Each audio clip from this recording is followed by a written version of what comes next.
Shalom Bapak Ibu, kekasih Tuhan. Saya mengucapkan selamat berjumpa kembali dalam ruang kelas di mana kita boleh belajar tentang rahasia huruf Ibrani. Saya yakin Tuhan sudah menuntun mempertemukan kita untuk kita bersama-sama berkumpul dalam kelas ini. Tidak ada yang kebetulan, semua selalu dalam rencana Tuhan.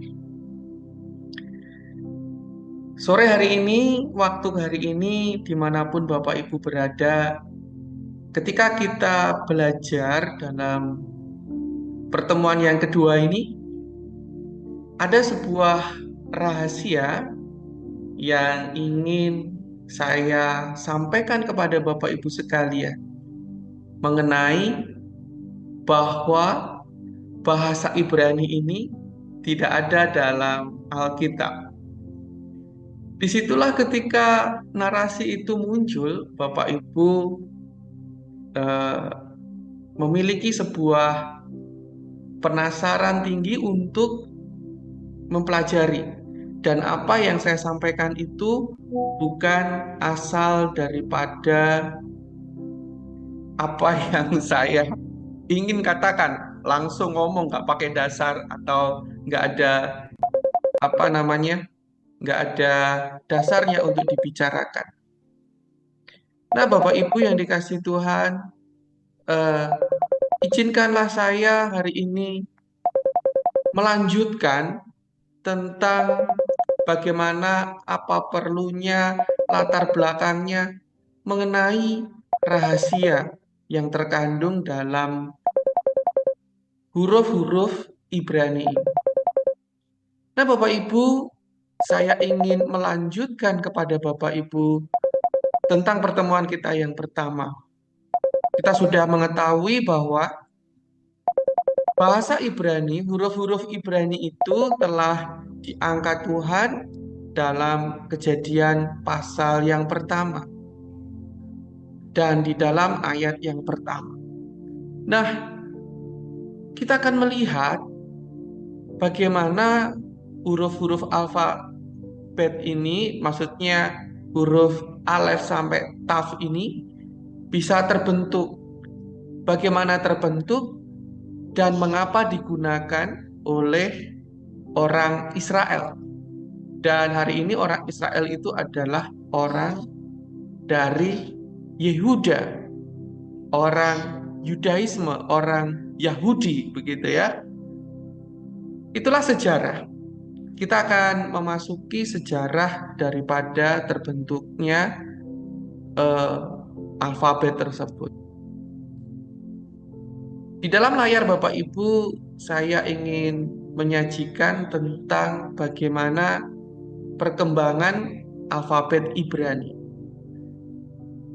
Yang pertama tentang Proto-Sianitik yang ditemukan oleh para arkeolog sekitar lebih kurang 2000 tahun sebelum Masehi, antara 1900 sampai dengan 1500.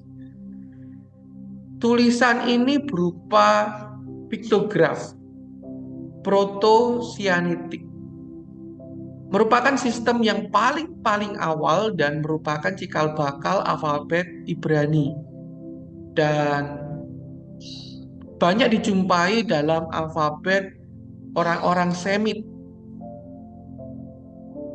Proto-Sianitik ini ditemukan di Semenanjung Sinai. Diyakini oleh para arkeolog, Proto-Sianitik ini memiliki pengaruh dari huruf hieroglif Mesir yang kemudian mungkin disederhanakan oleh orang-orang yang bekerja, orang-orang yang menjadi budak di Mesir atau para orang-orang Semit yang ada di bawah pemerintahan kekuasaan Mesir waktu itu. Tulisan ini bersifat piktografis, di mana setiap simbol memiliki objek yang berhubungan dengan bunyi tertentu.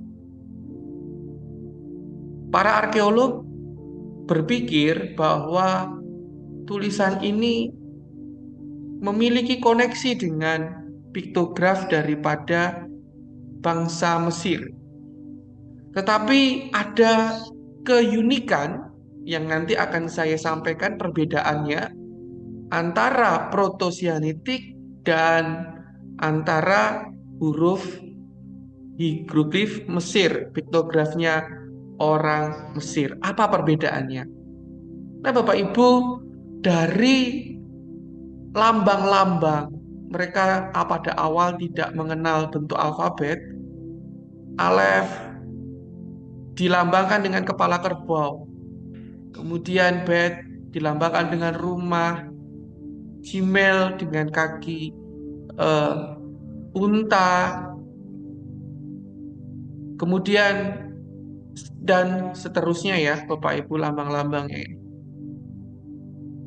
Kemudian huruf-huruf tersebut kita tahu kalau Bapak Ibu belajar pengantar perjanjian lama, orang Israel ini mengalami perjumpaan atau mengalami sosialisasi dengan bangsa Kanaan. Setelah dari Mesir mereka pergi ke Kanaan, kemudian habis dari Kanaan mereka tinggal di negeri Israel, kemudian ada bangsa Asyur, kemudian mereka dibuang ke Babel, kemudian ada bangsa-bangsa yang lain, dan itu sangat mempengaruhi bagaimana pendidikan yang ada dan bagaimana tulisan bahasa yang mereka gunakan itu pun berkembang. Proto-Kanaan dan Fenisia yang dijumpai oleh para arkeolog sekitar tahun 1500 sampai tahun 1000 sebelum Masehi itu mempengaruhi bentuk daripada piktograf. Piktograf Alef sudah berbentuk seperti perkembangan akibat mereka tinggal di negeri Kanaan tersebut. Jadi sekitar abad yang ke-11 sebelum Masehi, alfabet Fenisia ini mulai berkembang. Lalu Fenisia ini merupakan sistem alfabet murni yang pertama yang terdiri dari 22 huruf konsonan tanpa vokal. Jadi Proto-Kanaan atau Fenisia ini, alfabet Fenisia ini adalah perubahan yang terjadi dari piktograf menjadi 22 konsonan. Dan waktu itu konsonannya tanpa huruf vokal. Dan orang Ibrani terpengaruh dan menjadikan koneksi antara alfabet Ibrani kuno yang berupa piktograf tersebut dalam bentuk 22 huruf yang ada di dalam layar Bapak Ibu sekalian. Selanjutnya, pada zaman kerajaan-kerajaan ya Bapak Ibu, waktu zamannya Raja Daud, zamannya Raja Saul, Raja Salomo, gitu ya. Mereka sudah masyarakat yang sudah bisa membuat sebuah kerajaan, tentulah memiliki perkembangan dalam proses administrasi, pencatatan. Kemudian bahasa tulisan yang sudah menjadi tulisan Fenisia itu Proto-Kanaan itu Bapak Ibu menjadi berkembang lagi dalam periode monarki Raja Saul, Daud dan Salomo. Memang mirip dengan tulisan zaman Kanaan tersebut, tetapi memiliki kekhususan dan dapat ditemukan sebuah prasasti Geser dan prasasti Siloam yang menuliskan tentang apa yang dikerjakan oleh Raja Salomo. Alfabet ini menampilkan sebuah tulisan bagaimana ya ini di dalam prasasti ini tentang terowongan Hizkia, jadi tentang jalur bagaimana pengairan itu dikerjakan di Yerusalem. Alfabet di situ sudah membentuk pengaruh-pengaruh budaya Kanaan, ya Bapak Ibu, dari alef yang seperti ini dia berbentuk seperti ini. Dia udah memiliki perubahan lagi. Jadi 1000 tahun sebelum Masehi sampai dengan 500 tahun sebelum Masehi. Ini digunakan pada saat mereka sebelum dibuang ke Babel. Jadi belum ada dampak dan pengaruh dari bangsa Babel. Dan kemudian ada pengaruh juga dari bangsa Persia.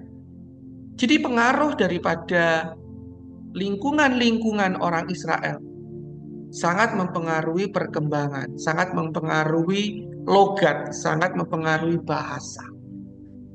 Itu artinya kehidupan orang Israel itu memiliki apa ya? Dampak negatif dan dampak positif.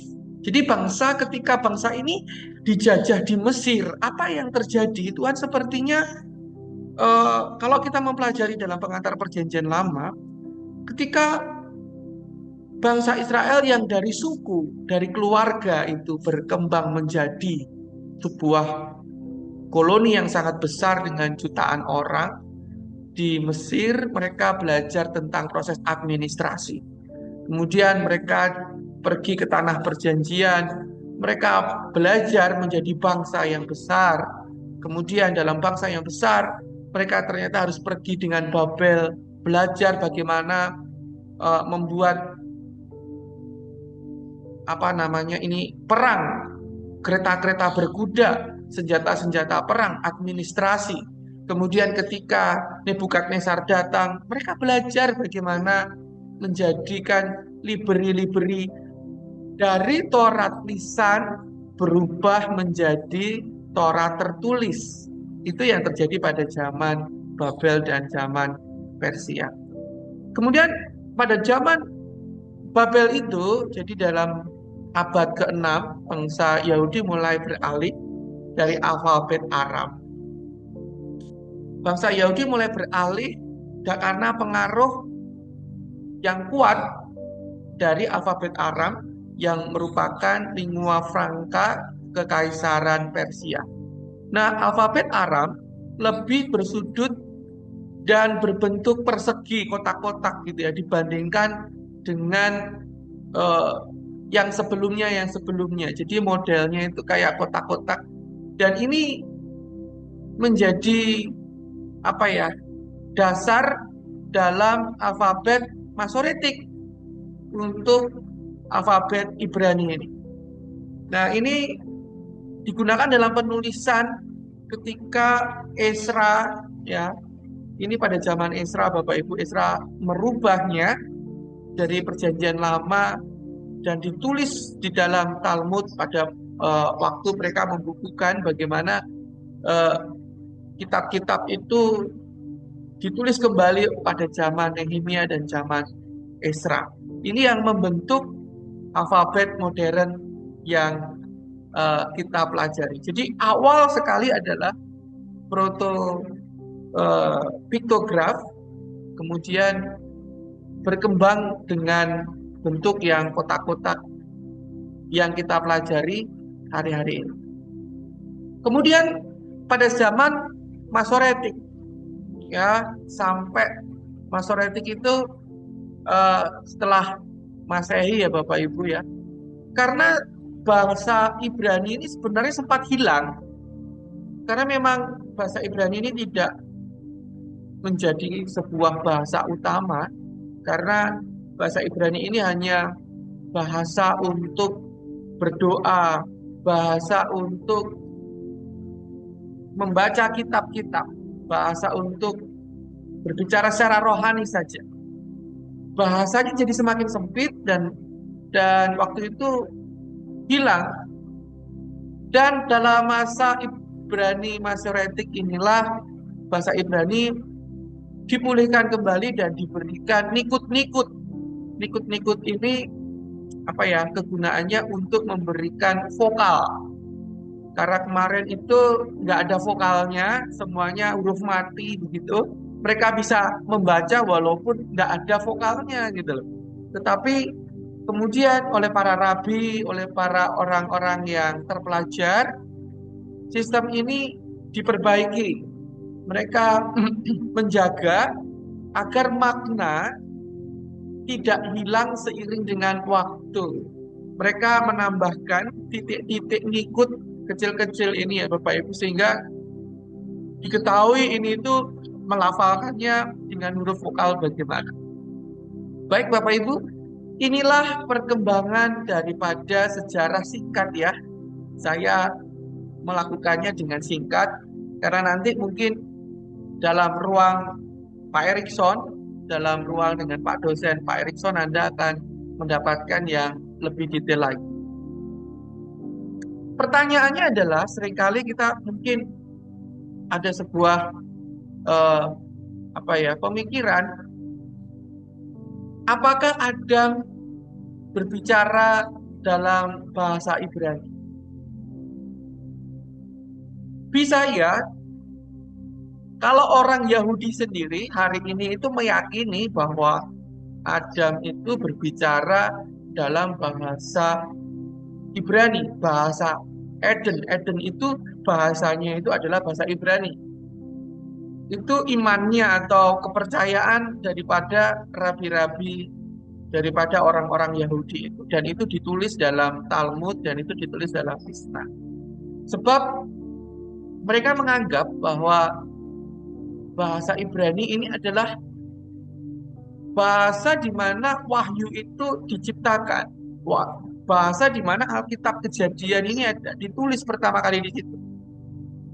Tetapi ketika para arkeolog, para ilmuwan mempelajari bagaimana perkembangan bahasa-bahasa di seluruh muka bumi ini, dari perspektif linguistik, ternyata bahasa Ibrani ini mengalami perubahan perkembangan waktu.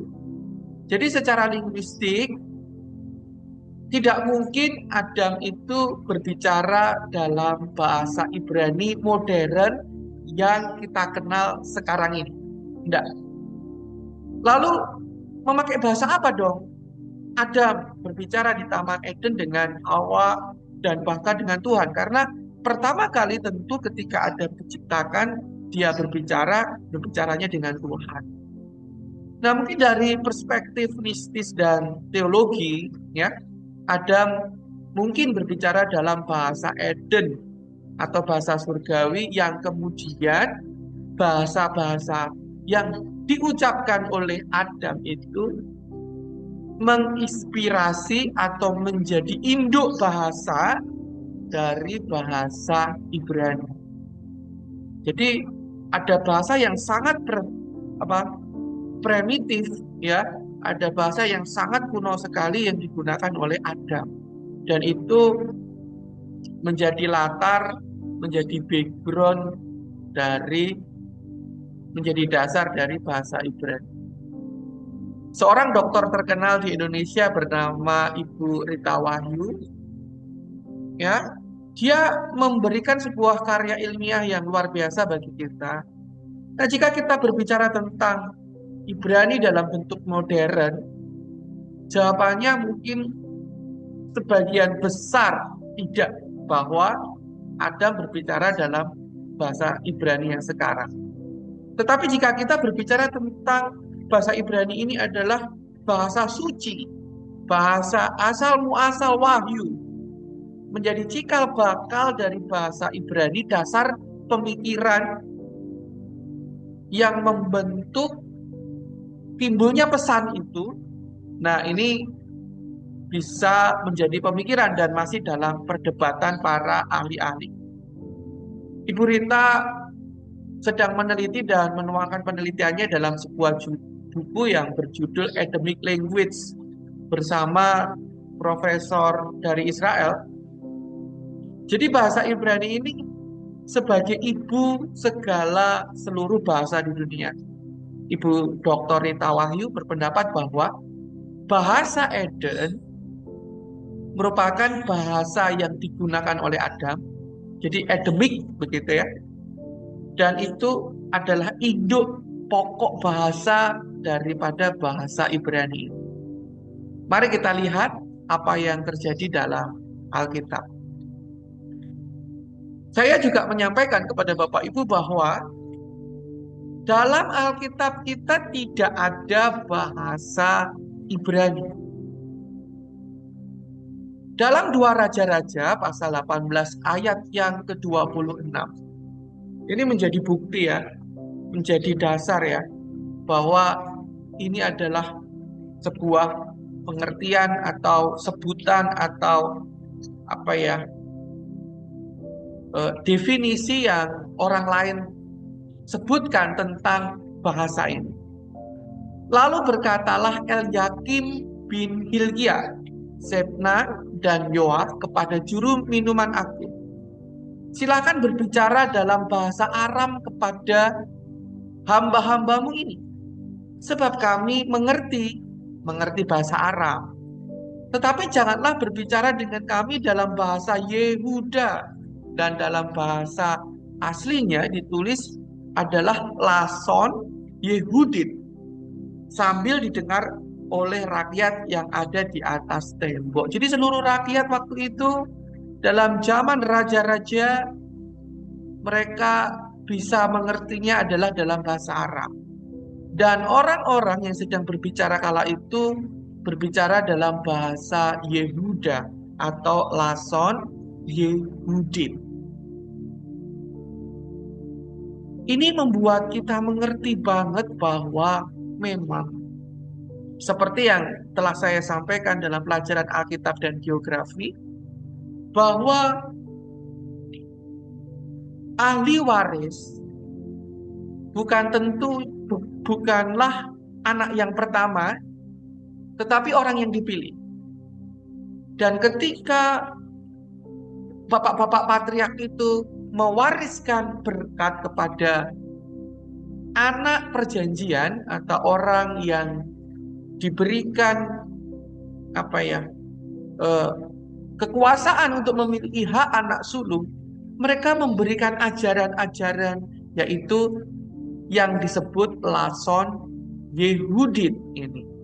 Dan kita tahu bahwa dalam perkembangan selanjutnya hanya suku Yehuda lah yang tetap menjaga Torah itu, yang tetap menjaga keberlangsungan bait suci. Sedangkan 10 suku yang lain, orang-orang Samaria itu sudah dibuang ke negeri Babel, dan oleh orang Babel tanah Israel atau negeri Israel yang utara itu diisi oleh para pendatang-pendatang yang kemudian diimami oleh orang-orang yang tersisa di situ, dan mereka mengakui menjadi orang Samaria. Nah, sedangkan orang aslinya udah hilang. Jadi berita yang sesungguhnya, Torah itu, ajaran itu dipegang oleh orang-orang Yehuda, suku Yehuda. Sampai hari ini, jadi orang Israel yang ada di Israel, mereka menganggap bahwa kami adalah orang Yahudi. Nah, munculnya kata Yahudi atau agama Yahudi gitu ya. Mereka kepercayaan Yahudi, orang-orang Yahudi. Karena yang tetap menjaga bahasa, yang tetap menjaga ajaran Torah itu harus terus diucapkan. Mereka melilit-lilitkan di tangan, di dalam talit mereka, di dalam jidat mereka. Mereka terus mengucapkannya dalam ibadah, dalam perenungan, dalam iman mereka. Nah, ini yang dibawa. Jadi di dalam Alkitab kita awalnya itu ya secara pesat. Nah, ini apa itu pesat, Pak? Secara pesat, secara tertulis, secara tegak lurus, nggak ada bahasa Ibrani.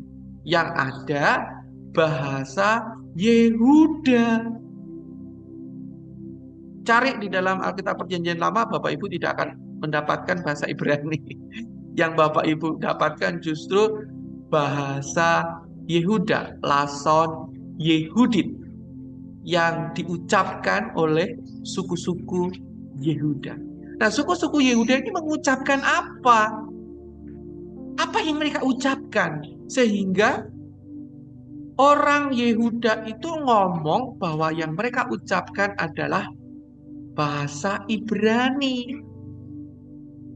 Orang Yehuda, orang Yahudi, ngomong mereka bangsa Israel. Apa? Rupanya mereka ingin benar-benar memberitahukan bahwa yang mereka ajarkan, yang mereka pegang, yang mereka jaga adalah ajaran Ibrani. Adalah ajaran Ibrani. Nah, apa itu Ibrani? Mari kita lihat.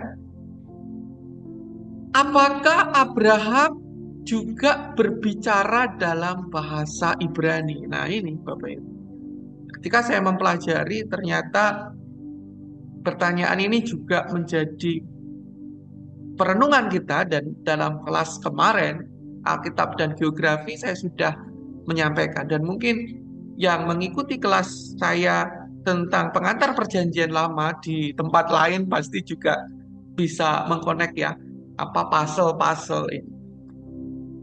Apakah Abraham berbicara dalam bahasa Ibrani? Kita tahu loh Bapak Ibu. Alkitab sendiri ngomong, Abraham itu dari negeri Ur. Dan Haran mati di tanah di mana dia lahir.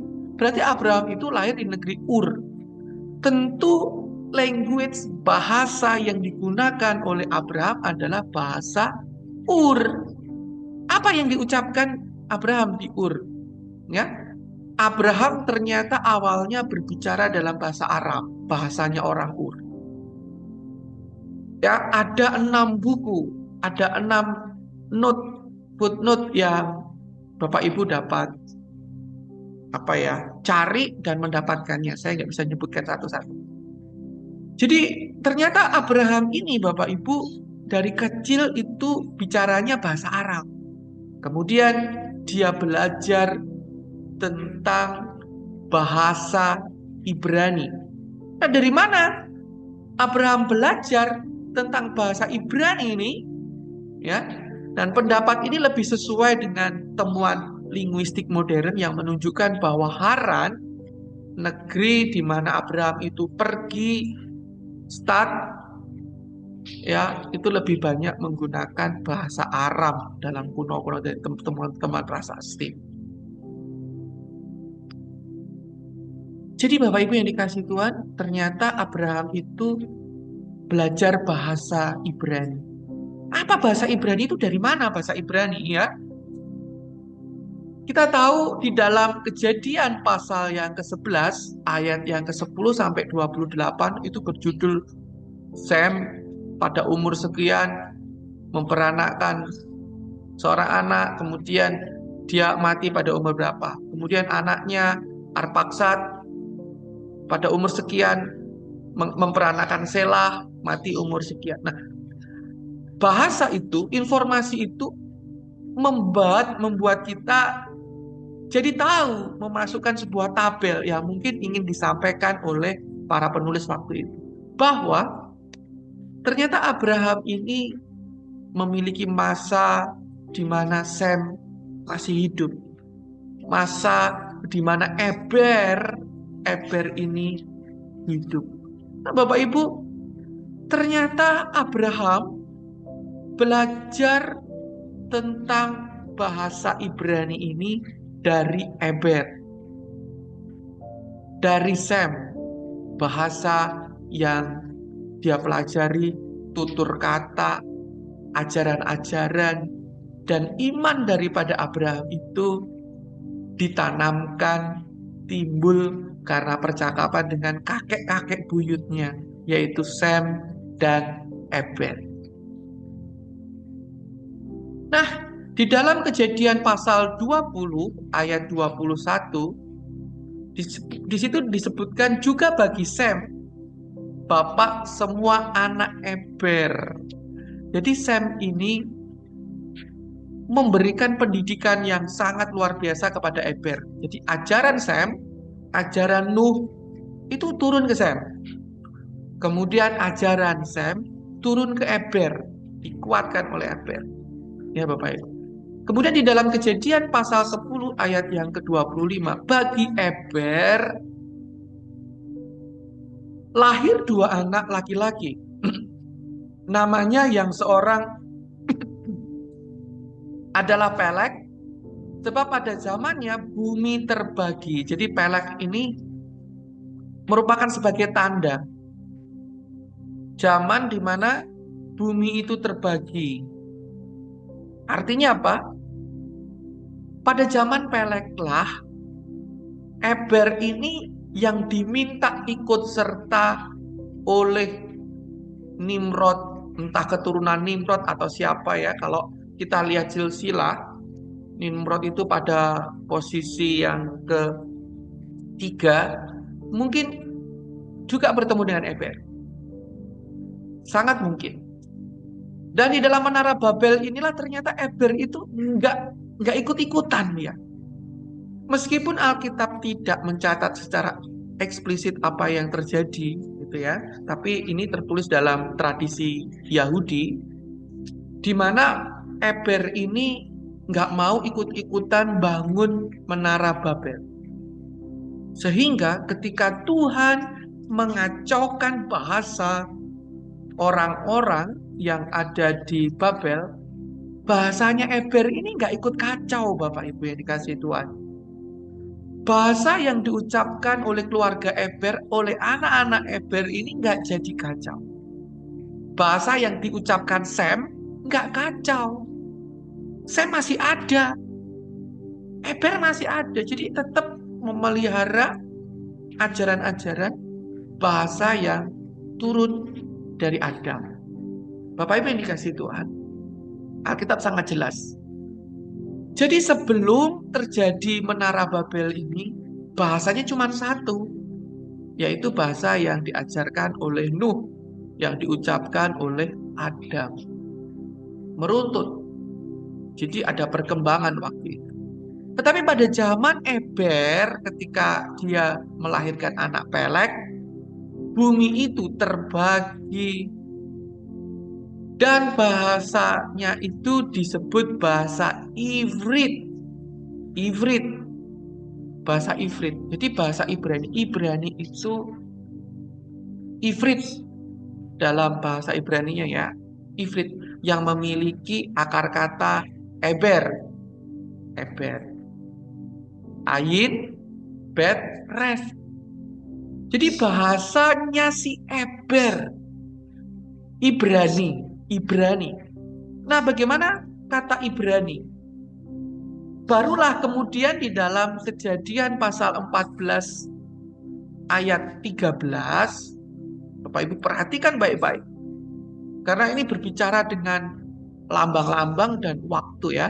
Tadi juga Kejadian pasal 10, sekarang dia melompat ke Kejadian pasal 14 ayat yang ke-13. Di situ ditulis Abraham disebut orang Ibrani. Abraham disebut Ha-Ivri. Abraham Ha-Ivri. Abraham Ha-Ivri. Abraham itu Ha itu mengucapkan, Ha itu mengatakan, Ivri, Eber bahasanya orang Ibrani. Si Bapak Abraham itu ngomong bahasa Bapak Eber. Nah, kata Ivri ini akar katanya Eber yang berarti menyeberang, melewati. Jadi di dalam arti ini kita bisa tahu ajaran-ajaran yang diajarkan oleh Eber adalah sebuah pengajaran untuk orang-orang dapat menyeberang, meninggalkan dirinya, mengosongkan keinginan dagingnya karena Adam mengajarkan bahwa dia memiliki kesalahan besar ketika dia memiliki keinginan. Dan ketika Adam yang mengajarkan kepada anak-anaknya hal yang baik, yaitu bersekutu dengan Tuhan, tapi ternyata Kain justru tidak memilih untuk mendengarkan ajaran si Adam. Ketika Kain membunuh Habel, Adam sangat serius, sehingga Adam kemudian mengajarkan dengan serius si Set. Dan dari Set inilah kemudian turunlah Nuh. Jadi ajaran Adam itu dipegang oleh Nuh, kemudian disampaikan kepada Sem, kemudian Sem sampai ke Eber. Ajarannya apa? Ajaran tentang bagaimana kita harus menyeberang dari keinginan kita, dari diri kita kepada kehendak Tuhan, mengikuti kehendak Tuhan, berhalakah. Jadi bahasa Ibrani itu bahasa untuk setiap manusia yang mempelajari bahasanya itu pergi dari dirinya sendiri, menyeberang.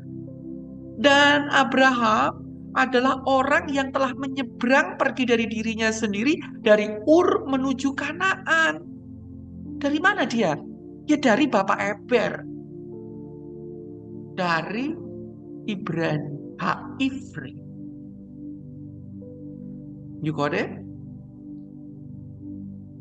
Inilah secara pesat nggak ada bahasa Ibrani dalam Alkitab. Tetapi secara mendalam, makna lapisan selanjutnya, di situ terbentuklah bahasa Ibrani. Nah, kenapa bahasa Yahudi, bahasa orang Yehuda ini disebut bahasa Ibrani? Karena mereka tahu bahwa ajaran-ajaran bahasa-bahasa itu mereka peluk erat, mereka ambil kuat, dan mereka menjaganya. Dan hanya mereka yang tetap berdiri, bahkan sampai hari ini membangun kembali negeri yang dijanjikan Tuhan itu. Dalam Talmud Yerusalem, Megali pasal 1 ayat 11 mengatakan bahwa bahasa Ibrani adalah bahasa asli dunia sebelum kekacauan bahasa di Menara Babel. Ini ajaran daripada orang-orang Yahudi yang didapat turun-temurun. Dalam Talmud Bavli Sanhedrin 108, di situ saya mengulang sekali lagi, di mana menyebutkan bahwa Sem dan Eber memiliki rumah belajar kebenaran. Sem memiliki gereja. Sem dan Eber membentuk persekutuan. Sem dan Eber membentuk sinagode. Sem dan Eber membangun mesbah. Sem dan Eber membangun STT gitu ya. Di mesbah itu Sem mengajarkan bagaimana kita harus pergi daripada diri kita, Ibrani. Dan itu menjadi stempel ketika Eber. Kenapa kok disebut bahasa Eber, Pak? Kok nggak disebut bahasa Sem begitu ya? Karena ketika kekacauan di Babel, cuman Eber yang tidak kacau. Jadi jenisnya yaitu petunjuknya si Eber. Dalam Midras Beresit Raba 63 pasal yang ke-7 mengatakan juga bahwa Sem dan Eberlah yang masih hidup selama periode Abraham menjadi mentor yang mengajarkan bagaimana Abraham harus mewarisi ajaran-ajaran apa yang mereka dapat, yang dipegang oleh Nuh, merupakan petunjuk-petunjuk yang harus dilaksanakan, yang diucapkan di Eden. Dan itu petunjuk yang diberikan Tuhan kepada manusia. Jadi Bapak Ibu, inilah perkembangan yang terus berkembang. Nah, bagaimana perkembangan itu terjadi? Jadi Abraham itu tidak lahir dalam bahasa Ibrani, tetapi mempelajarinya setelah mereka menetap di Kanaan. Jadi dalam perjalanan itu Abraham itu sering terus berjumpa dengan Eber, berjumpa dengan Sem. Dan bahkan di dalam Talmud, Bapak Ibu bisa cari di situ, ternyata Abraham mengirimkan Yakub untuk sekolah dalam sekolah Bet Eber ini. Kemudian bahasa yang diwarisi oleh Eber, yang dianggap tetap mempertahankan bahasa Nuh dalam Kejadian pasal 14 ayat 13, di mana disebutkan bahasa itu digunakan, dihidupi oleh Abraham. Kemudian Abraham mengajarkan kepada Ishak, kemudian bahasa itu diajarkan juga kepada Yakub, dan menjadi kehidupan bahasa rumah tangga, bahasa suku, bahasa koloni, bahasa Israel yang hidup di tanah Mesir. Bisa dipahami ya Bapak Ibu? Jadi walaupun Abraham memiliki dua bahasa, bahasa orang Ur, Aram, dia mempelajari bahasa Eber. Nah, setelah Abraham mengadopsi bahasa Eber itu, dia kemudian ngajari Ishak. Dia terapkan bahasa-bahasa itu setiap hari. Hari ini kita memang banyak yang kesulitan mempelajari bahasa Ibrani. Hanya karena kita nggak continue day by day. Karena mungkin kita menganggap itu tidak kita gunakan. Ya memang tidak kita gunakan. Tetapi kita lihat Abraham ini. Dia walaupun dulu tidak menggunakannya, tapi dia mempelajarinya. Dia menggunakannya day by day. Mengucapkannya kepada anaknya, kepada Sarai. Sehingga lama-kelamaan koloni itu, keluarga kecil itu mengucapkan bahasa Eber. Kemudian diucapkan kepada Yakub, kemudian Yakub juga mengajarkan kepada 12 anak-anaknya itu, kemudian seluruh negeri itu menjadi berjuta-juta orang. Mereka mengucapkan bahasa Ibrani. Bukti arkeolog di dalam surat-surat yang ditemukan di Tel Amarna. Tel Amarna itu mana? Ya, dalam pelajaran Alkitab dan Geografi, Tel Amarna itu adalah sisi yang paling bagian bawah di tepi Sungai Nil, begitu ya. Dan di Tel Amarna ini ditemukan banyak sekali tablet. Pada zaman dulu kala, pada zaman Firaun, Firaun itu menguasai sampai wilayah Kanaan, sampai bahkan di perbatasan Turki, Bapak Ibu. Di dalam surat menyurat para gubernur kepada Firaun ditemukan bahasa Paku, bahasa Paku yang ini ya, yang ada di dalam layar Bapak Ibu. Dan tablet Amarna ini banyak disimpan dalam museum orang-orang Eropa karena makam-makamnya Firaun itu kan dijarah ya Bapak Ibu. Kemudian peninggalan-peninggalan arkeolog oleh para pencuri makam itu kemudian dijual dan akhirnya dikolek oleh orang-orang Eropa. Nah, di dalam surat tablet Amarna ini yang diperkirakan berusia pada abad 14 sebelum Masehi atau 1400 tahun yang lalu gitu ya, yang ditemukan di Mesir. Rupanya surat ini merupakan percakapan antara Firaun dan raja-raja kecil di daerah negeri Kanaan. Dalam percakapan itu, dalam bahasa Akkadian atau bahasa yang nasional waktu itu, didapati kata-kata yang sangat-sangat mirip dengan bahasa Ibrani kuno. Ya, itu ada. Bapak Ibu bisa searching sendiri. Saya karena waktu tidak dapat membedah hal tersebut. Nah, ini adalah perbedaan antara huruf hieroglif Mesir dengan huruf piktograf orang Ibrani kuno. Apa? Yang pertama adalah tentang sistem penulisan. Kalau piktograf Ibrani itu, mereka itu memiliki cuma 22 simbol. Kalau orang Mesir kuno Mereka itu memiliki ratusan simbol, banyak sekali simbol yang ada di situ. Karena setiap simbol itu mewakili kata, mewakili gagasan. Nah ini, setiap simbol mewakili gagasan. Sama sebenarnya juga setiap simbol mewakili gagasan, tetapi Ibrani kuno itu nggak sebanyak orang Mesir. Hanya cuman 22. Karena ini adalah simbol, karena ini adalah eh, lambang, bentuk gambar-gambar. Pada saat itu tuh belum ada ketentuan nulis harus dari kanan ke kiri atau dari kiri ke kanan, nggak ada. Ya, mereka menulisnya. Kalau huruf Mesir kuno ini, dia bisa dibaca dari kiri ke kanan, kanan ke kiri, bahkan dari vertikal dari atas ke bawah gitu. Kadang mereka melakukannya.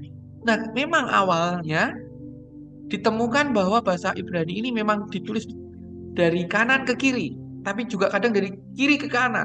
Tapi kemudian kayaknya ditetapkan ya, mereka kayak memberikan standar gitu. Dan kebanyakan itu dari kanan ke kiri.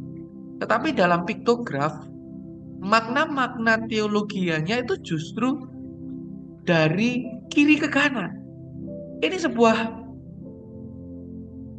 apa ya, gambaran sebuah huruf menjadi satu-satunya huruf di seluruh dunia ini yang dapat dibaca dari kanan ke kiri dan kemudian dari kiri ke kanan. Keajaiban, keunikannya ada di sana. Nanti akan saya tunjukkan kepada Bapak Ibu sekalian.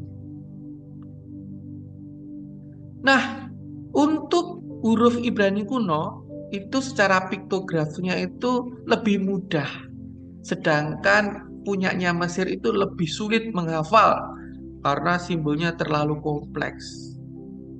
Untuk bahasa simbol-simbol dari Ibrani ini ternyata cuma digunakan dalam konteks keagamaan, konteks apa ya, ajaran-ajaran.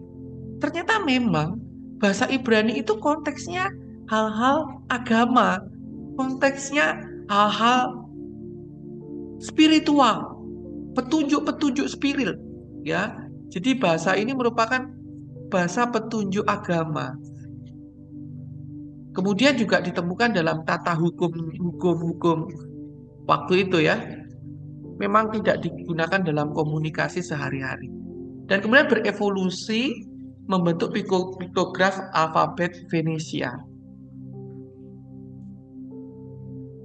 Jadi inilah perbedaan Bapak Ibu mengenai huruf Ibrani dan huruf Mesir. Apa keunikan daripada huruf Ibrani tersebut? Ya, huruf Ibrani ini sangat-sangat unik secara piktograf. Apa Pak keunikannya? Saya ingin mempraktekannya kepada Bapak Ibu pada waktu ini. Yang pertama adalah sistem bacaan dalam piktograf Ibrani kuno secara gramatikal dan fenotik. Teks dalam Ibrani kuno dan Fenisia umumnya itu kan dibaca dari kanan ke kiri. Tetapi secara piktografis ya, ternyata simbolis-simbolis ini dalam Proto Ibrani atau Paleo Hebrew justru amat sangat bermakna jika dibaca dari kiri ke kanan. Dan ternyata mereka mempunyai simbol-simbol the future dan the past pada makna piktografi ini. Seperti bahasa bentuk lampau dan bentuk past tense atau the future itu ternyata sudah ada dalam model piktograf ini. Ya, nanti pada kesempatan yang selanjutnya saya akan ajarkan itu. Sehingga piktograf ini jikalau dibaca dari kiri ke kanan membentuk sebuah konsep yang logis dan memiliki makna yang sangat mencengangkan. Mengapa ada perbedaan arah baca? Pada awalnya kemungkinan besar tulisan piktograf Ibrani tidak memiliki arah yang baku dan dapat dibaca dalam dua arah tergantung pada konteks berbicara apa pesan itu. Kemudian diinskripsi oleh orang-orang Semit ya dalam Proto-Sianitik kemudian berubah menjadi protokanaan, kemudian terjadi transstandarisasi, distandarisasi, berubah dari kanan, menetap dari kanan ke kiri. Dalam transisi ini dari piktograf ke alfabet, standar bacaan itu menetap, ya, ditetapkan. Tetapi tetap tidak bisa dihilangkan di situ bagaimana pesan pewahyuan ilahi itu ada di situ. Arah bacaan dalam esoterisme Ibrani, ya, dalam pengertian Kabalah, ini adalah pengertian mistisnya orang Ibrani, orang Yahudi, sering menyoroti bahwa urutan huruf dalam Ibrani kuno memiliki pesan simbolik yang bisa dibaca dalam berbagai arah. Jadi kalau sudah bicara piktograf, itu bicaranya kanan kiri kiri kanan kanan kiri kiri kanan gitu ya. Dan dalam Midras dan beberapa teks mistik ada pendekatan untuk membaca huruf dalam susunan simbolik, bukan sekedar secara fenotik, bukan sekedar secara pesat, tetapi maknanya nanti. Nah, ini akan saya jelaskan di akhir. Saya akan mempraktekkannya. Apa yang akan kita praktekkan pada kesempatan kali ini adalah jikalau kita memiliki 3 huruf, yaitu alef, bet, dan lamet. Kita memiliki huruf alef, ya. Ini Bapak Ibu, terus huruf bet dan huruf lamet.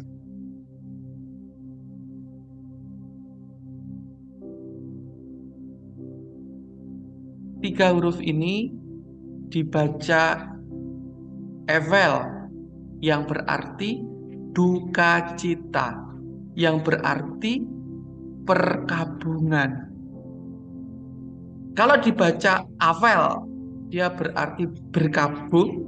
Kalau dibaca afal, dia juga artinya berkabung. Atau kalau evel, ini karena nikut-nikutnya ini ya Bapak Ibu, itu bisa berarti tempat berkabung. Kalau tempat berkabung itu apa namanya?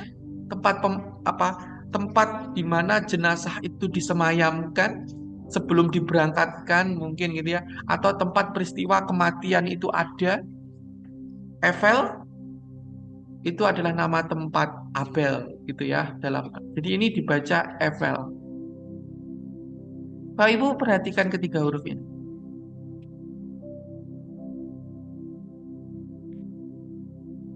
Kalau huruf ini bisa dibaca alef,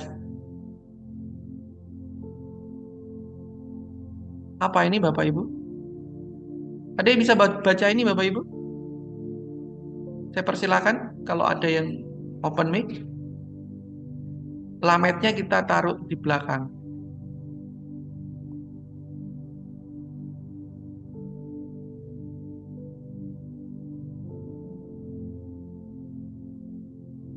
Alef dan bet membentuk apa Bapak Ibu? Ada yang bisa? Alef dan bet? Alef dan bet membentuk apa Bapak Ibu? Adakah di sini? Alef dan bet, up. Alef dan bet adalah, bentar, apakah dikunci? Oh ya, enggak dikunci. Silakan kalau mau ikut membaca ini. Alef dan bet dibaca up. Up ini apa Bapak Ibu? Up ini Bapak. Ini Bapak ya. Ini up. Adalah Bapak. Ini adalah Bapak. Adalah lamet ini gembala. Jadi Bapak adalah gembala. Dalam berduka cita, ternyata Bapak itu adalah gembala. Jadi ini bisa dibaca begitu. Atau kemudian kita baca juga bisa dibaca misalkan ini huruf bet, ini lametnya, terus alefnya kita pisah.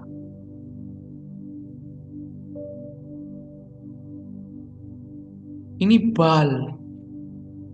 Ini adalah Allah. Bal itu menghancurkan. Allah lah yang menghancurkan. Jadi huruf ini bisa dibaca dan ada makna yang tersembunyi dari kata duka cita, yaitu Avel. Apa itu Avel? Avel itu duka cita.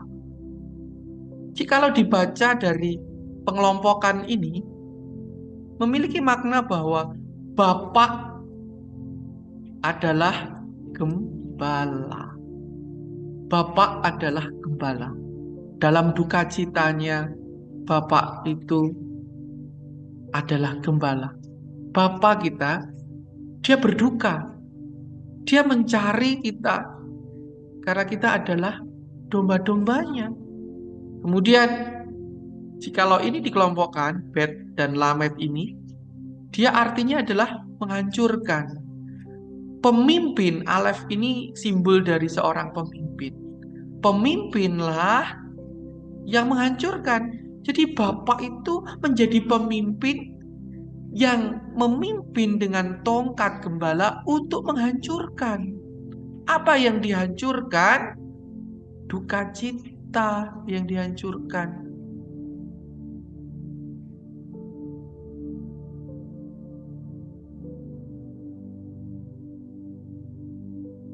Pelan-pelan ya Bapak Ibu. Ini ada rahasia di sini. Duka cita itu dapat dibaca Abel, Bapak yang adalah gembala, atau Abal. Ini Bapak menjadi penghancur, menjadi yang menghancurkan. Dan jikalau kita memisahkan huruf Alef dan Lamed ini menjadi satu, kemudian dipisahkan ini, yaitu adalah L. L ini adalah Elohim, Allah yang masuk ke dalam rumah atau hati. Duka cita itu adalah sebuah pesan bahwa Tuhan berduka. Dalam Kejadian pasal yang ke-6, Tuhan menyesal, berduka cita menciptakan manusia. Nah, duka cita itu, penyesalan Tuhan itu membuat hati Bapak tergerak untuk dengan tongkat gembalanya mencari domba-domba yang hilang, menjadi pemimpin yang menghancurkan duka cita dengan cara Allah masuk ke dalam hati. Nah, tongkat gembala ini sudah dalam bahasa piktograf ya Bapak Ibu. Alef itu dilambangkan kepala kerbau, Bet itu dilambangkan rumah, dan Lamed itu adalah tongkat gembala. Nah, jikalau kita membaca dalam pesan piktografnya, itu dia adalah tongkat. Tongkat itu apa? Tongkat gembala. Tongkat itu apa Bapak Ibu? Petunjuk, tuntunan, firman masuk ke dalam hati, dan itu adalah pesan daripada Elohim itu. Jikalau tongkat Harun masuk ke dalam ruang maha suci, maka hadirat Allah itu turun. Begitu loh Bapak Ibu, ini lambang ya. Jadi bagaimana hati itu dapat dipenuhi, dilingkupi oleh Allah ini, dilingkupi oleh hati kita, dilingkupi Allah, supaya firman ini, petunjuk itu, dua loh batu itu, tongkat Harun itu harus masuk ke dalam hati Anda. Bukan masuknya di halaman, bukan masuk di ruang maha suci, tapi bukan masuk di ruang suci, tapi masuknya di ruang maha suci. Mohon maaf, saya tadi salah menyebutkan. Tongkat ini bukan masuk di halaman, bukan masuk di ruang suci, tapi harus masuk di kamar paling belakang sendiri, di dalam inti daripada rumah itu. Halo, apakah Bapak Ibu ada bersama saya? Rupanya Bapak Ibu kebingungan ya. Masih Pak, masih pertama. Masih ya? Oke. Apakah ada pendapat Bapak Ibu dari sini tentang misteri unik daripada bahasa si Eber ini?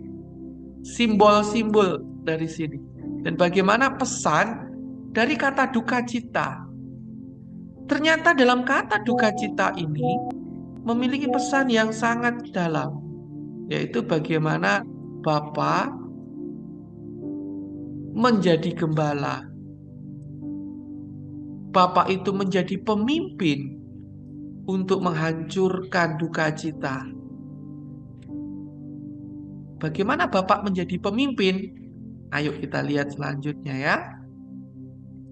Nah, ternyata Bapak Ibu yang dikasih Tuhan, dalam sistem Ibrani itu ada yang disebut gematria, di mana setiap huruf itu memiliki nilai. Alef memiliki nilai 1, Bet memiliki nilai 2, dan Lamed memiliki 30. Nilainya 30. Di jumlah ini adalah 33. Ya.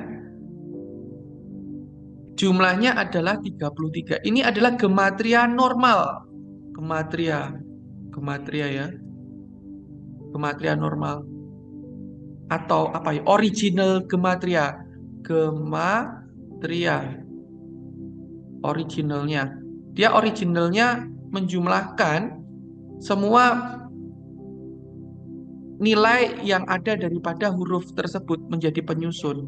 Dan di dalam aturan gematria, apa tuh Pak gematria? Ya, kita nanti minggu kemarin kayaknya sudah saya ajarkan. Nah, apa itu gematria? Gematria itu sistem huruf numerik untuk mengunci pesan. Nah, apa yang dikunci di dalam pesan duka cita ini? Dalam arti 33 ini. Ini 33.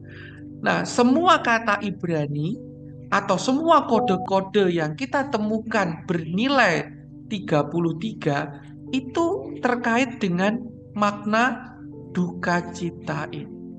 Jadi 33 dan semua yang memiliki nilai yang sama itu memiliki keterkaitan secara makna teologisnya mereka. Nah, apa di dalam makna 33 ini ya? Nah, ini saya bolak-balik aja. Saya akan tetap memakai alef, bet, dan lamet ini. Saya nggak akan pakai huruf yang lain, maksudnya alfabet yang lain untuk mengetahui pesan rahasia di dalam gematria 33 ini. Nah, ini kan Bapak Ibu lihat baik-baik, ini kan ada lamet, ini kan lamet, bet, sama alef. Kita tadi sudah mengelompok-kelompokkan seperti ini kan. Nah, akhirnya di tengah. Nah, bagaimana jikalau kita dibalik. Misalkan bednya ada, sorry. Misalkan bednya di tengah, kemudian alefnya kita taruh, di pinggir, dan kemudian lametnya ini yang kita taruh dia di depan. Apa ini? Lamet, bet, alef. Jadi dia diputer ya. Apa? Lamet, bednya tetap di tengah, bednya tetap di tengah. Kemudian kita hanya menukar saja alefnya di belakang dan lametnya di depan. Membentuk kata apa itu? Ternyata setelah kita putar nilainya juga sama, yaitu 33 itu menjadi kata lava. Jadi Abel jadi kata lava. Nah, lava ini memiliki makna apa? Dibaca lava artinya datang mendekat, dibaca love yaitu mengaum, bersuara keras. Dan leva, dibaca leva itu left karena lab ini lamet dan bet ini adalah hati ya. Kalau lamet dan bet ini adalah hati. Lamet dan bet lab itu artinya adalah hati. Jadi jikalau dibalik itu maknanya adalah hati yang berseru. Jadi hati yang berseru ini memiliki koneksi dengan 33. Bapak sebagai gembala yang menghancurkan duka cita dengan cara dia mengaum dengan keras. Dan dalam hatinya dia mendengarkan bagaimana setiap hati berseru untuk dibebaskan. Kita mendapati bahwa Allah Bapa mendengar ketika Musa ngomong berjumpa dengan api yang menyala-nyala. Di dalam tengah api itu Allah berkata kepada Musa, aku mendengar tangisan orang Israel. Dia mendengar tangisan kita. Di dalam kata duka cita ini ada hati yang berseru. Ada hati yang sedang berseru. Nah, Bapak Ibu lihat bagaimana yang dibalik-balik ini cuman posisi Alef ini. Ketika Allah itu masuk ke dalam rumah, maka akan ada tuntunan, maka akan ada pimpinan. Itu arti daripada Avel, Lava, Leva. Dan itu terkait dengan angka 33.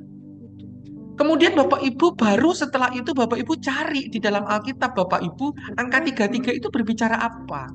Ternyata kalau Bapak Ibu mencari di dalam 2 Samuel pasal 5 ayat 4 sampai dengan 5, Raja Daud itu memerintah negeri Israel selama 33 tahun. Kemudian Yesus itu juga berumur 33 tahun. Lah, luar biasanya di sini kan? Teka-teki itu mulai kelihatan. Bagaimana Yesus sebagai Bapak yang sedang menghancurkan dan dia mengaum seperti singa dari Yehuda untuk membebaskan, menghancurkan duka cita, kesulitan akibat dosa dengan tongkat dan gembalanya. Dan itu dilakukan dengan kode 33. Bapak Ibu yang dikasihi Tuhan, apakah secara kebetulan ini semua ada? Kode daripada duka cita ini sudah ada dari zaman dulu. Piktograf ini sudah ada pada zaman dulu Bapak Ibu kekasih Tuhan. Dan itu digenapi di dalam hidup daripada Yesus. Jadi apa yang dikerjakan Yesus itu semuanya tepat Bapak Ibu. Ini saya terheran-heran dengan bahasa yang unik ini. Kemudian Bapak Ibu, saya ingin memperkenalkan bagaimana pengolahan daripada gematria. Memang gematria itu memiliki beberapa teknik dan selama ini teknik yang diajarkan kepada audiens adalah teknik menghitung secara tegak lurus apa yang ada dalam nilai-nilai huruf tersebut. Tapi ternyata ada teknik-teknik lain. Saya memperkenalkan 2 teknik ya. Selanjutnya, jadi hari ini Bapak Ibu sudah belajar 3 teknik gematria. Penjumlahan secara tegak lurus dan selanjutnya yaitu yang disebut mistar katan. Katan ini kecil. Kalau gadol itu besar, mispar gadol ya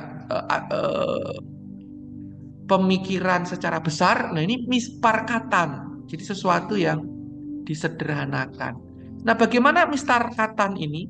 Dalam alfabet Ibrani tadi, Bapak Ibu telah melihat ya, alef 1, betnya 2, lamet 30. Nah, dalam penyederhanaan ini, 0 ini kosong, 0 ini dihapus. 0 itu dihapus. Sehingga dalam mistar katan, kata 30, angka 30 ini menjadi 3. Nanti kalau Bapak Ibu jumpai angkanya 40 ya, cuman 4 doang. Atau 400 ya cuma 4 doang. Atau 100 ya cuma 1 doang. Atau kalau 1000 ya cuma 1 doang. Jadi 0 ini dianggap hilang. Nggak ada maknanya. Karena itu 0, kosong. Jadi dalam Mistarkatan didapatkan gematriannya 6. Dan 6 itu adalah Vav. Itu adalah paku. Dan itu adalah paku. Di dalam pesannya jadi bagaimana? Duka cita Bapak ketika Bapak itu, duka cita Bapak ketika Bapak itu membebaskan, menghancurkan duka cita, mengaum dia di sana, dia harus terpaku dalam usia 33. Ini ada kode di sini, 33. Saat 33 terjadi paku. Kok bisa terhubung ya? Apa ini otak-atik gato atau ini cocok logi? Ah ya, terserah Bapak Ibu mau mikirnya bagaimana. Tapi ini saya melihatnya dalam pemikiran ini ya, apa namanya, kode-kode gematria ini. Ini memang begini caranya mikir mereka. Kemudian satu hal lagi yang saya mau ajarkan tentang yang disebut mispar siduri. Apa itu mispar siduri? Nah, jadi huruf alfabet Ibrani itu memiliki urutan Bapak Ibu dari 1 sampai 22.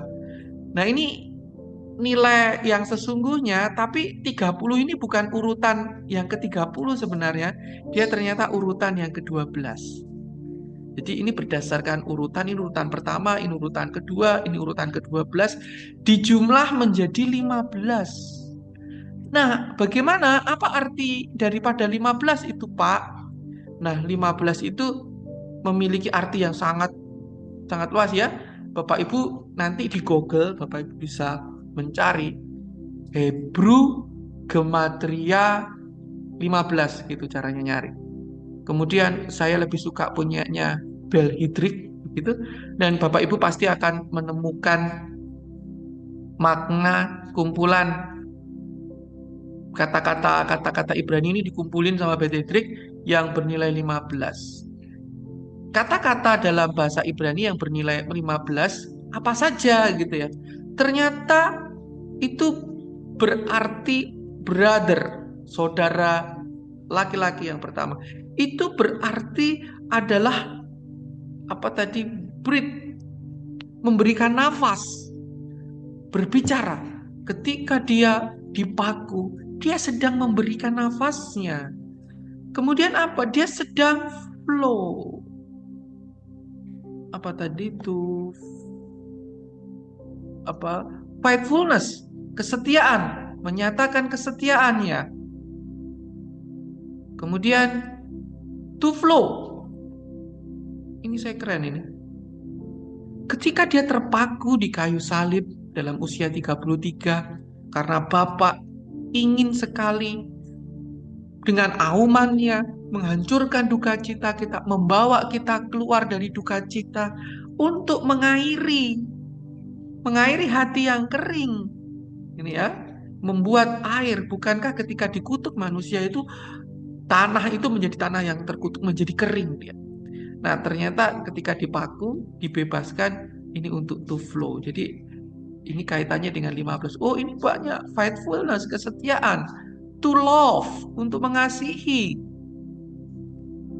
Artinya begitu Bapak Ibu. Nah, ini kaitan-kaitannya di situ. Di situ caranya menggunakan gematria. Menggunakan piktograf dalam mengambil teks, sehingga dari kata duka cita ini memiliki layer makna yang begitu luas. Jadi kalau saya sekarang ya Bapak Ibu, saya sudah membaca huruf ini dalam huruf Ibrani itu, saya sampai gedek-gedek. Sepertinya saya berada di lautan yang begitu luas. Maknanya, kaitannya, ini cuma satu kata. Kita bisa membedahnya. Oleh sebab itu kalau Bapak Ibu belajar dalam bahasa Ibrani yang benar-benar, Bapak Ibu akan menggunakan sistem hermeneutik. Satu konteks itu bicara apa, kata menonjolnya di mana, itu dibedah dan itu akan berbicara. Wah, satu toh, landasannya di situ. Dan itu sudah diberi dia petunjuk. Ke sana, ke sini, ke sana, ke sini. Sudah ada petunjuk-petunjuknya. Nah, bahasa Ibrani sebagai Lason Hakodes, bahasa kudus, bahasa ilahi. Bahasa ini dianggap sangat sakral karena menurut tradisi Yahudi dianggap sebagai bahasa yang digunakan oleh Allah untuk berkomunikasi. Dari 3 elemen itu saja, dari 3 alfabet itu aja, dari 3 piktograf itu aja, dia sudah berkomunikasi memberikan petunjuk nubuatan-nubuatan bahwa dia akan sebagai bapak, menjadi saudara anak yang sulung bagi semuanya untuk kembali memiliki hubungan kepada Allah yang hidup. Ada wahyu di sana, ada petunjuk Tuhan di sana, baik dalam kitab Taurat maupun dalam seluruh Tanakh, bahkan dalam perjanjian baru. Bapak Ibu yang dikasih Tuhan, bahasa Ibrani sebagai bahasa penyucian. Bagaimana digunakannya?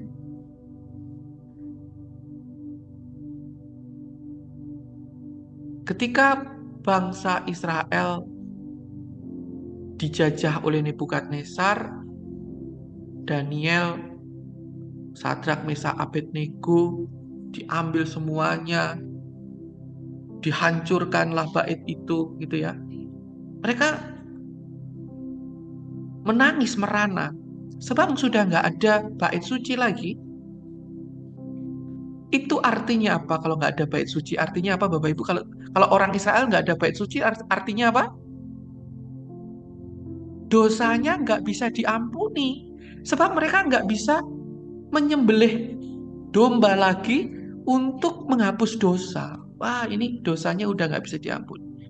Ketika mereka berada di Babel, gimana nih caranya supaya dosa kita bisa diampuni? Bagaimana persembahan kita ini bisa diterima? Ternyata dalam kitab Mazmur, petunjuk Raja Daud berbicara begini. Kiranya doaku itu seperti persembahan pada waktu petang, persembahan pada waktu pagi. Jadi doa-doa itu bagi bangsa Israel, bagi orang Yahudi, itu merupakan pengganti dari korban penebusan salah. Ketika Bapak Ibu berdoa kepada Tuhan, mengucapkan firman, itu ada jiwa-jiwa yang hewan, jiwa-jiwa hewani kita, bagian manusia hewannya kita sedang disembelih di situ. Diluruskan ketika kita menyebut dalam doa, gitu ya. Nah, ketika kita baca kitab suci, dan kitab suci itu berbicara dengan bahasa Ibrani. Apa bahasa Ibrani? Bahasa untuk menyeberang, bahasa untuk pergi dari diri kita sendiri. Disitulah penyucian itu terjadi. Ketika kita berbicara dalam bahasa Ibrani, bahasa untuk meninggalkan diri kita sendiri. Jadi bahasa ini menjadi sebuah Lason Hakodes, bahasa penyucian, dan ini bahasa yang suci. Nah, Bapak Ibu, saya ingin memperkenalkan bagi Bapak Ibu yang belum tahu bagaimana orang Ibrani itu, bagaimana orang Yahudi itu membaca sebuah nats. Saya, kalau yang sudah tahu, saya refresh kembali, saya ulangi. Dalam membaca teks, kita memiliki, orang Ibrani itu memiliki yang disebut pardes, yaitu pesat, remes, deras, dan sod. Apa arti pesat? Pesat itu artinya itu ya, dia makna yang tegak lurus. Sesuai dengan konteks, artinya apa? Ngomongnya bagaimana? Itu fokus pada tegak lurus, makna literal, tegak lurus dia. Kemudian setelah makna literal, dia ada yang disebut petunjuk tersirat. Jadi sebenarnya bahasa Ibrani itu kan nggak ada di Alkitab, adanya Lason Yehudit, bahasa orang Yehuda. Nah, tetapi petunjuk tersiratnya adalah bahasanya si Eber. Nah, kan gitu, ada remes, ada petunjuk-petunjuk tersirat di situ, ada lapisan-lapisan makna terdalam yang dapat menyingkapkan lebih dalam lagi dari kulitnya, gitu ya. Kemudian di deras, petunjuk penafsiran secara homilitik. Apa itu deras? Deras itu pendapat rabbinik. Talmud ngomong begini, Midras ngomongnya begini. Makanya kemarin ketika saya ditanya, Pak, Boleh nggak Talmud sama Midras itu apa merupakan acuan kebenaran, apa bisa dianggap benar?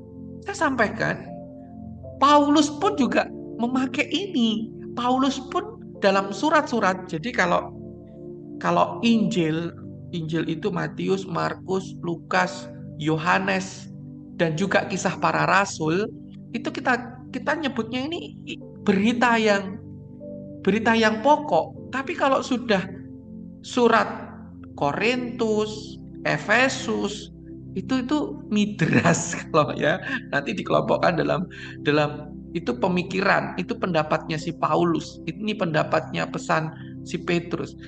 Justru itu digunakan gitu loh, dipakai dan menjadi kitab kanonik. Jadi ini kalau sudah penafsiran untuk apa? Jadi makna literal untuk tersirat.